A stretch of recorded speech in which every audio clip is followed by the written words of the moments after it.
Plusieurs communes du district autonome d'Abidjan ont subi une série de déguerpissements et de libérations des emprises publiques en vue de l'urbanisation et de la modernisation de la capitale économique. J'habitais au Sovo ici, à la descente d'un camp là. J'avais mon atelier ici. Voilà, un matin, j'étais là un coup. Ma femme m'a appelé, a dit il faut courir, tu vas venir vite.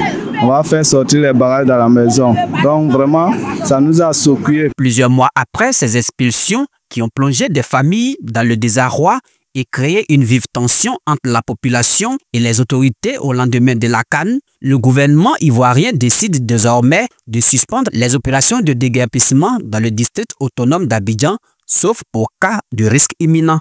Pendant tout ce déguerpissement, il faut le dire, on a vécu des témoignages vraiment très tristes de la part de nos concitoyens. Et vraiment, c'était vraiment déplorable. Ce qu'on a vu, vraiment, ça fait pitié. Et en ce qui concerne maintenant l'arrêt du déguerpissement, je trouve que c'est une bonne décision pour l'instant. D'abord, si c'est pour déguerpir pour une bonne cause, selon moi, ils doivent continuer. Mais si ce n'est pas pour une bonne cause, pour casser, parce qu'il faut casser, parce que les zones, parce que c'est les quartiers précaires, moi je ne suis pas d'accord avec. Parce qu'il n'y a pas un pays où il n'y a pas de pauvres, où il n'y a pas de risques. Il existe tous des quartiers précaires dans tous les pays du monde entier.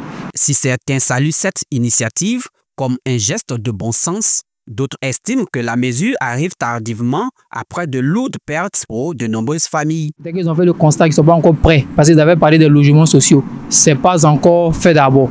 Bon, on déguerpit les gens, les logements sociaux ne sont pas encore prêts. Les gens vont dormir où? Ils se sont rendus compte que, bon, selon moi, c'est une erreur. Mais c'est parce qu'ils savent que ce qu'ils ont fait là, c'est injuste. Voilà pourquoi ils ne veulent plus déguerpir. Parce que quand ils voient, ils se promènent, au fil, surtout M. Bakongo, quand ils se promènent de quartier, de quartier en quartier, il voit que les gens sont dehors, ils tombent dehors. Lui, il sait, il est en conscience de ça. Dans le temps normal, là, si les gens n'approchent pas, ils vont dire, ils vont les casser. Depuis qu'il y a eu des képi, tu as vu quelqu'un qui s'est levé.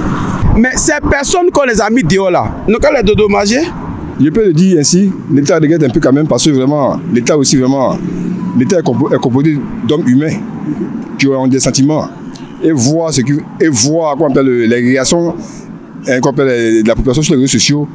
Il sait que l'État a quand même réfléchi par deux fois et laisser tomber, mettre balle à terre afin que vraiment la population soit un peu apaisée. Une chose est certaine, cette décision de suspension des opérations de déguerpissement soulève des attentes fortes pour une meilleure gestion des aménagements urbains et des droits des populations impactées.